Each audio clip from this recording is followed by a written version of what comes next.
Assalamualaikum warahmatullahi wabarakatuh. Sampai berjumpa kembali dengan Bapak. Kali ini kita akan membahas mengenai anatomi fisiologi jantung dan pembuluh darah.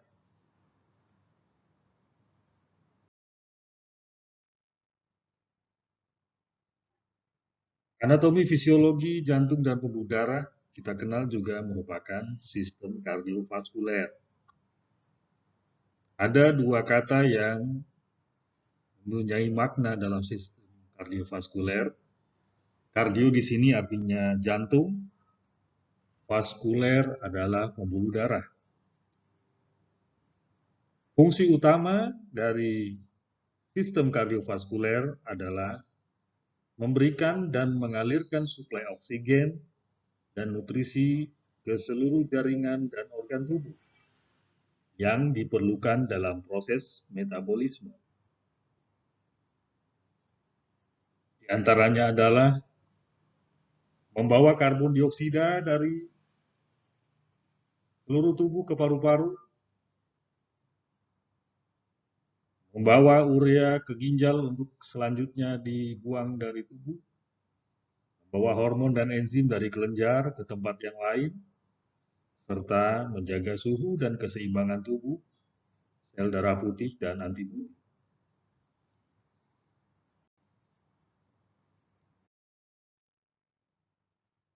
Dalam sistem kardiovaskuler, kita belajar mengenai jantung dan pembuluh darah atau jalan rayanya.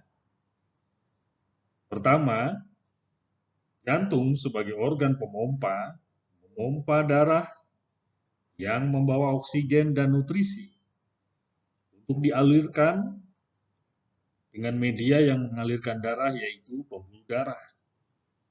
Kita bisa lihat ilustrasi gambar. Kita lihat ada gambar jantung, ada gambar sel darah merah, dan gambar pembuluh darah. Dalam sistem kardiovaskuler, sistem dalam tubuh yang mengedarkan darah untuk keperluan pertukaran zat dan gas. Sistem kardiovaskuler juga sebagai sistem transport tubuh yang membawa gas-gas pernapasan, nutrisi, hormon, dan zat-zat lain ke dan dari jaringan tubuh.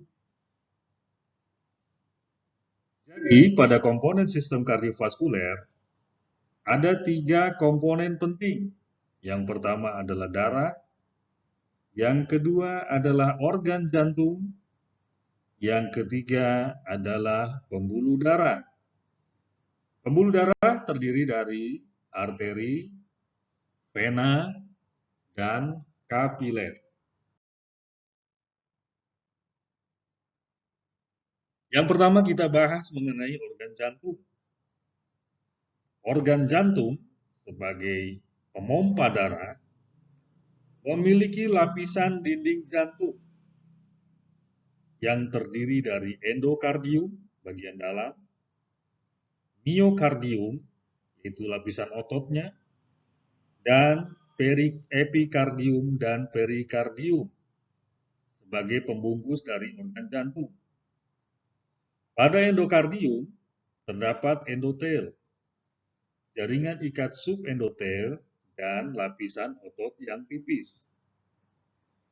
Pada miokardium terdapat lapisan otot yang paling tebal. Pada organ jantung terdiri dari 4 ruangan, yaitu atrium, serambi kanan dan kiri, serta ventrikel atau bilik jantung, terdiri dari bagian kanan dan kiri. Secara anatomi jantung, jantung merupakan struktur yang berotot, yang fungsinya untuk memompa darah terus mengalir ke dalam tubuh. Terletak di sebelah kiri atau sinistra daripada rongga dada atau rongga toraks.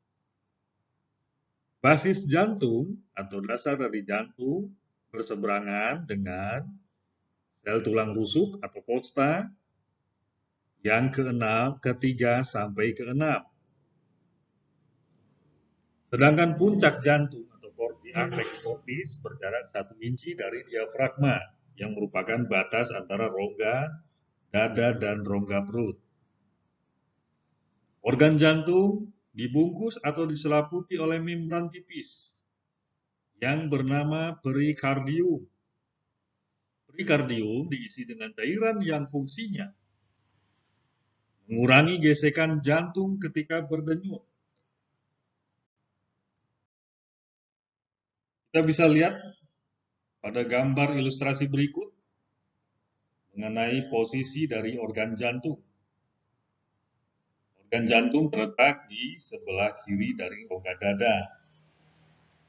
Kita bisa lihat tadi gambaran yang sudah digambarkan, posisi antara jantung dengan tulang rusuk tubuh manusia.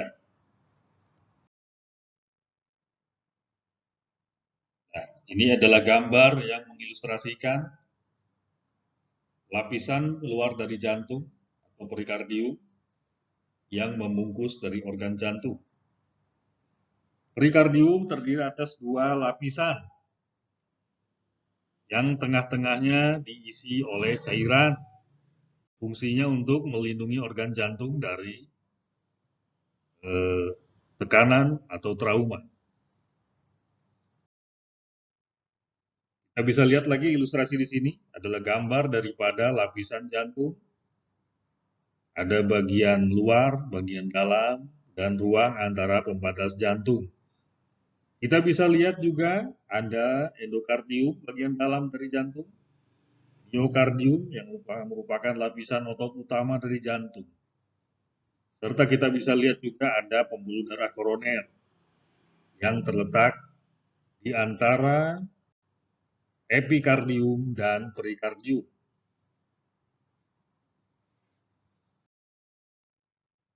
Ini merupakan gambar patologi anatomi daripada jantung. Kita lihat ada endokardium, ada miokardium, dan epikardium. Juga di situ terlihat ada katup jantung, yaitu katup tricus spinalis. Ini gambaran dari otot jantung secara patologi anatomi. Kita lihat begitu tebal lapisan otot jantung. Kemudian di situ nampak ada pembuluh darah kapiler dari jantung. Pada organ jantung terdapat katup yang mengatur sirkulasi darah dalam jantung. Ada 4 jenis katup jantung, yaitu yang pertama adalah katup atrioventrikular kanan, atau bisa dikenal juga dengan katup tricus spinalis. Katup ini terletak di antara atrium dan ventrikel kanan.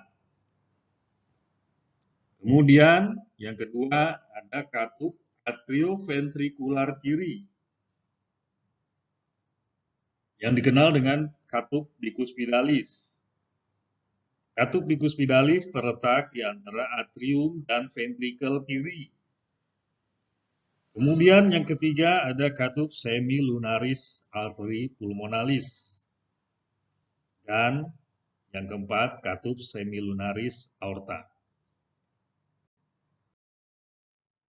Kita bisa lihat ilustrasi gambar berikut ini. Ada katup tricus spinalis. Dari katanya kita bisa mengartikan bahwa tricuspid ada 3 daun katup, dan bicuspid ya sesuai dengan namanya. Kita lihat di sini ada katup pulmonari dan aortik. Ini adalah merupakan katup-katup yang ada di dalam jantung. Fungsinya adalah untuk mengatur aliran darah di dalam organ jantung. Selanjutnya kita akan membicarakan mengenai sirkulasi jantung.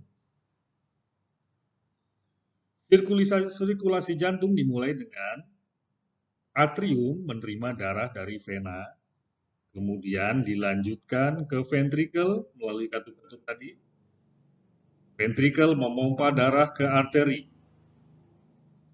Aliran darah melalui jantung diatur oleh katup yang membuka satu sisi, sehingga aliran darah hanya mengalir satu arah.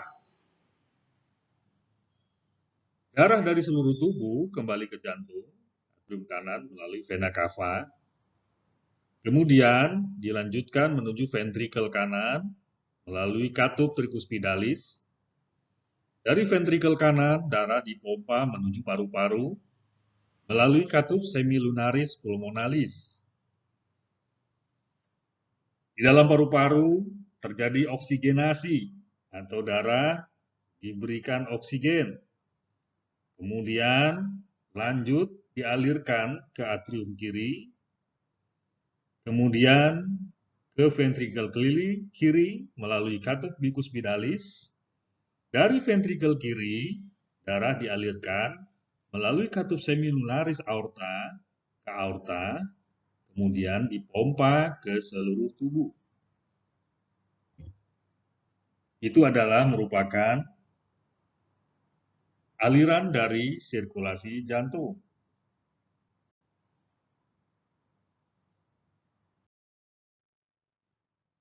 Nah, berikut adalah gambaran ilustrasi dari aliran jantung. Kita bisa lihat di sini, yang berwarna merah kaya akan oksigen, sedangkan yang berwarna biru kaya akan karbon dioksida atau sedikit mengandung oksigen. Jadi yang biru, aliran akan ditujukan ke paru-paru untuk kemudian membuang CO2 dan diperkaya dengan oksigen.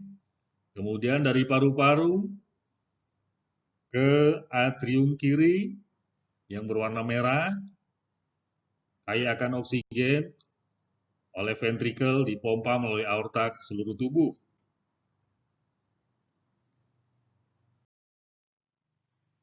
Nah, berikut adalah ilustrasi dari aliran darah yang ada di sistem kardiovaskuler. Kita bisa lihat di sini, yang biru dari seluruh tubuh ke arah jantung, kemudian oleh jantung dilanjutkan ke paru-paru. Oleh paru-paru, aliran darah kita diperkaya oleh oksigen. Yang berwarna merah tadi kita lihat keluar dari paru-paru menuju jantung sebelah kiri, dialirkan ke ventrikel kiri, dipompa ke seluruh tubuh. Begitu seterusnya aliran daripada sistem kardiovaskuler. Secara berulang-ulang dari seluruh tubuh ke jantung, dari jantung ke seluruh tubuh. Sekarang kita mempelajari mengenai kontrol dari denyut jantung kita.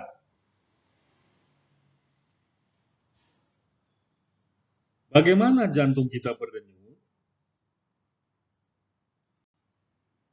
Jantung memiliki dua jenis kontrol denyut jantung. Yang pertama, kontrol secara intrinsik dan kontrol secara ekstrinsik.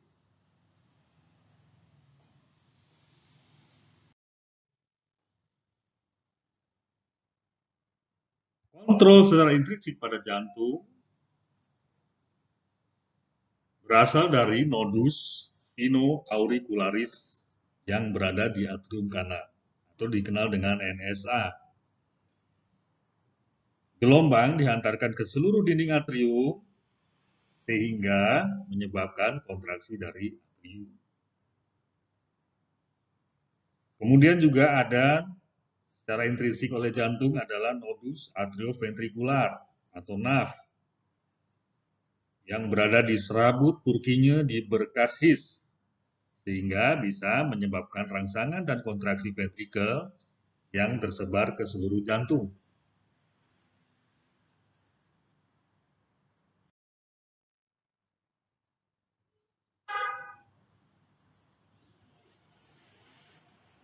Berikut adalah ilustrasi daripada kontrol dari sistem aliran pembangkit listrik dari jantung. Kita lihat di sini ada SA node dan AV node yang mengantarkan kontraksi daripada rangsang kontraksi jantung.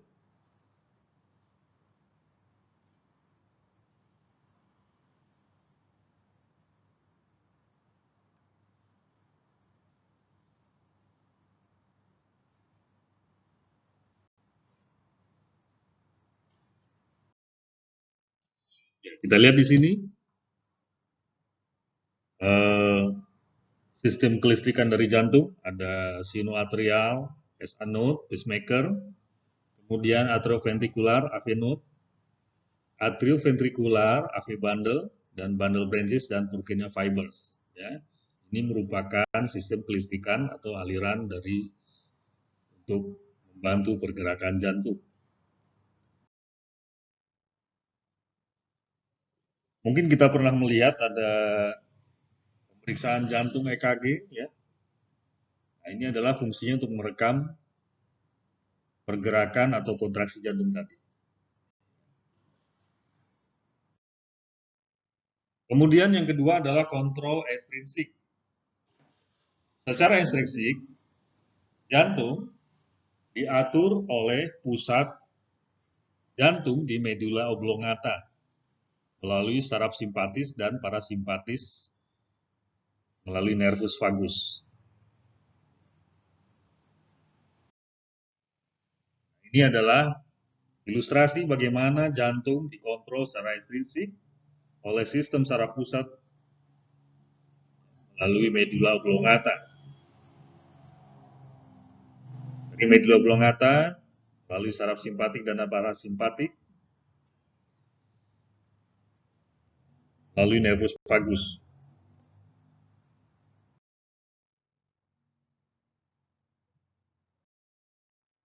Ini adalah gambar bagaimana jantung bisa bergerak terus. Kita mungkin sering melihat seorang dokter memegang stetoskop untuk mendengarkan suara jantung. Ada dua jenis suara jantung. Yang pertama bernada rendah, lunak, dan relatif lama. Sering dikatakan terdengar seperti loop. Ya. Nah, bunyi jantung kedua memiliki nada yang lebih tinggi, lebih singkat dan tajam. Sering dikatakan dengan terdengar seperti loop. Ya. Bunyi jantung pertama berkaitan dengan penutupan katup atrioventrikular, sedangkan bunyi jantung katup kedua berkaitan dengan penutupan katup semilunar.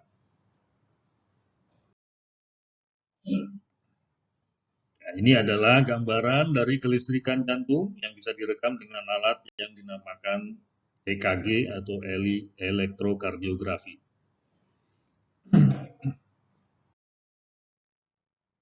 Sekarang kita menginjak pelajaran mengenai pembuluh darah.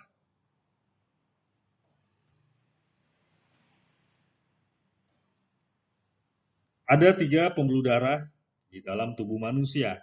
Yang pertama adalah arteri, yang fungsinya mengalirkan darah dari jantung ke seluruh tubuh, serta vena, yang mengalirkan darah kembali ke jantung, dan kapiler, sebagai penghubung arteri dan vena dalam organ, berfungsi sebagai tempat pertukaran nutrisi, udara, hormon, dan metabolit.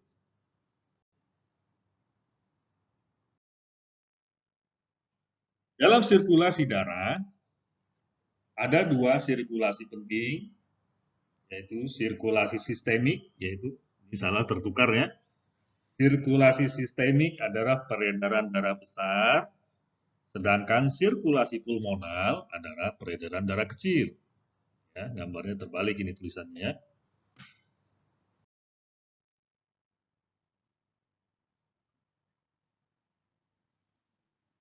Sirkulasi peredaran darah kecil adalah sirkulasi darah antara jantung dan paru-paru. Ya, kita lihat dari jantung dan paru-paru ya terjadi sirkulasi peredaran darah kecil. Dari jantung ke paru-paru, balik lagi ke jantung. Detailnya adalah darah dari jantung ventrikel kanan dialirkan ke paru-paru melalui arteria pulmonalis. Darah ini banyak mengandung karbon dioksida sebagai sisa metabolisme untuk dibuang melalui alveolus paru-paru ke atmosfer. Selanjutnya, darah akan dioksigenasi pada kapiler paru dan kembali ke jantung atrium kiri melalui vena pulmonalis.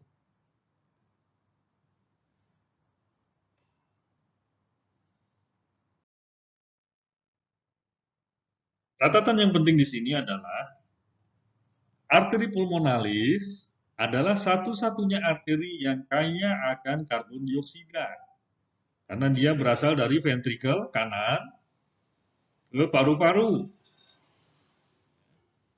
Sedangkan vena pulmonalis adalah satu-satunya pembuluh darah vena atau balik yang kaya akan oksigen karena dia berasal dari paru-paru menuju atrium kiri pada jantung.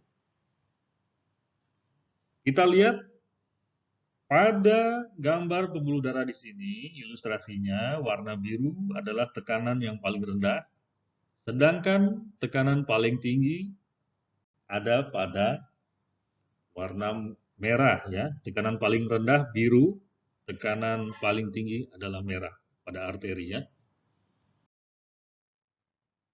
Nah, ini adalah penjelasan dari pembuluh darah tadi. Kita ulang. Kapiler merupakan tempat pertukaran nutrisi, udara, hormon, dan metabolit. Sedangkan arteri mengalirkan darah dari jantung ke seluruh tubuh. Vena merupakan pembuluh darah balik, mengalirkan darah kembali ke jantung. Dinding pembuluh darah terdiri dari 3 lapisan, yaitu tunika intima bagian dalam, tunika media di bagian tengah, dan tunika adventitia. Nah, ini kita lihat gambaran ilustrasi daripada arteri pada tubuh manusia seperti ini ya. Nah, ini kita lihat di sini. Ini pembuluh darah. Tunika intima merupakan lapisan terdalam ya, tersusun atas sel endotelial membentuk barier pada sirkulasi darah dalam lumen pembuluh darah.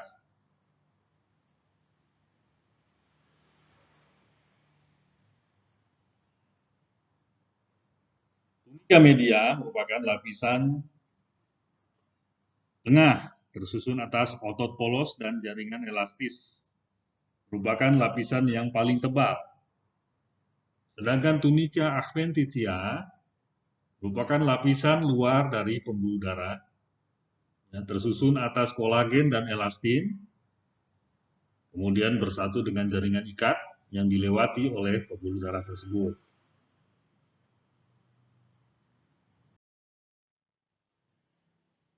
Berikut Bapak sampaikan perbedaan antara dinding pembuluh arteri dan vena.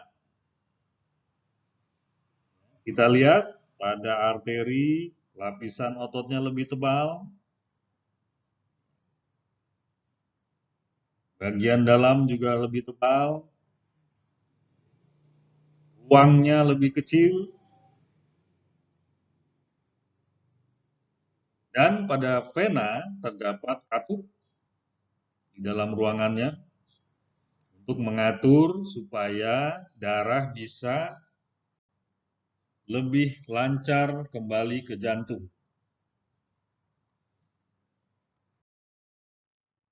Nah, di sini ada tabel yang membedakan antara pembuluh darah arteri dan pembuluh darah vena. Yang pertama, kita bedakan dari dindingnya. Pada arteri lebih tebal dan elastis, sedangkan pada vena lebih tipis. Ruangan atau salurannya pada arteri sempit, sedangkan pada pembuluh darah vena luas. Katup pada arteri tidak ada. Pada pembuluh darah vena ada di sepanjang pembuluh, berfungsi untuk mencegah terjadinya arus balik, sehingga arah aliran hanya ke satu arah menuju jantung. Kemudian yang keempat adalah aliran darahnya. Pada pembuluh darah arteri dia meninggalkan jantung. Pada vena menuju jantung. Kelima, dengan secara tekanannya pada arteri tekanan sangat kuat, sedangkan pada nadi sangat lemah. Oleh karena itu bisa kita membedakan pada korban kecelakaan apabila terjadi luka, pancaran darahnya sangat kuat, berarti terjadi kerusakan pada pembuluh darah arteri. Tapi apabila lemah, sifatnya merembes, mungkin lukanya hanya mengenai darah vena saja. Kemudian secara denyutan, pada pembuluh darah arteri terasa seirama dengan denyut jantung. Ya, kita bisa ngeraba nadi dengan meraba pembuluh darah arteri karena menggambarkan dari denyut jantung. Sedangkan pada vena tidak ada denyutan.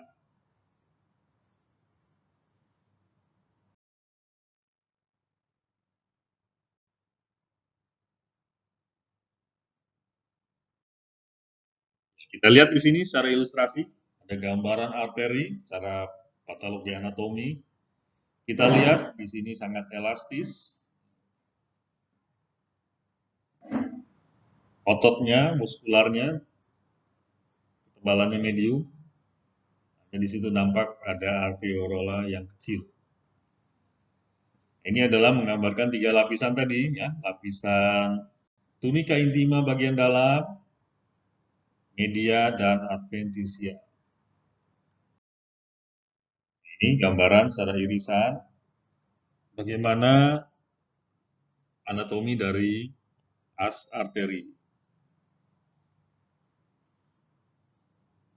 Yang satu itu adalah lumennya, yang kedua ada lapisan dalam ya, tunica intima, tunica media yang nomor 2, dan tunica adventitia ada yang nomor 3.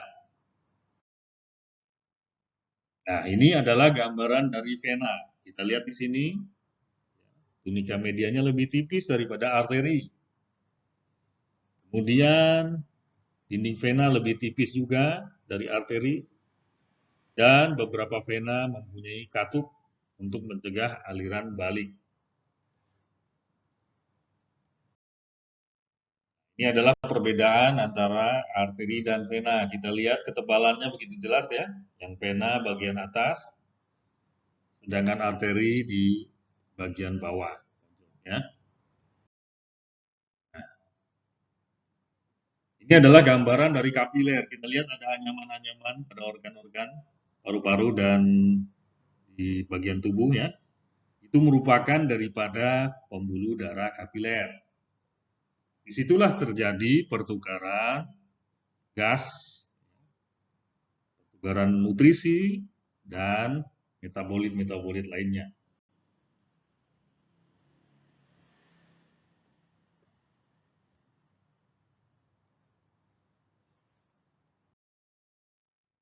Ini adalah ciri-ciri dari pembuluh darah kapiler. Pembuluh darah kapiler merupakan pembuluh darah terkecil dengan diameter kira-kira sebesar sel darah merah yang berukuran 7,5 mikron. Ya, bisa dilihat dengan mikroskop ya. Kita tidak bisa lihat dengan kasat mata. Pembuluh darah yang mikroskopiknya kecil berada di antara arteri dan vena yang bertugas mendistribusikan darah yang kaya oksigen ke jaringan tubuh ya.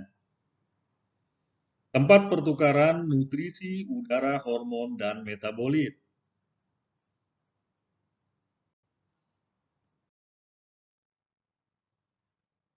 Pada pembuluh darah kapiler di situ terdapat arteriola ya, pintu keluar daripada arteri, kapiler, dan venula, pintu masuk dari arteriola yang dari arteri ya. Kemudian kapiler dan venula adalah pintu keluar menuju vena. Nah, arteriola ini yang mengatur volume aliran darah. Kapiler merupakan pembuluh darah yang diameternya sangat kecil, dindingnya tipis ya, tempat pertukaran udara atau nutrisi ya. Ada 2 tipe, continuous ya, dan discontinuous ya. Continuous misalnya pada otot ya, cerebrospinal, discontinuous pada glomerulus ginjal dan sebagian besar jaringan. Venula adalah pintu keluar dari kapiler ya, tempat lewatnya sel darah, sensitif terhadap serotonin dan histamin. Ya. Fungsinya untuk meningkatkan permeabilitas cairan ya, dan sel darah selama reaksi alergi dan inflamasi. Ya. Tidak ada tunika media sejati, hanya 1-2 lapis otot saja pada pembuluh darah kapiler.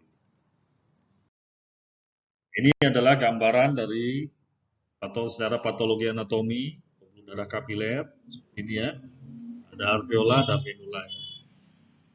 Besarannya sangat luar biasa dengan mikroskop ya, tidak bisa terlihat dengan kasat mata. Ini adalah contoh secara ilustrasi di kapiler. Ya.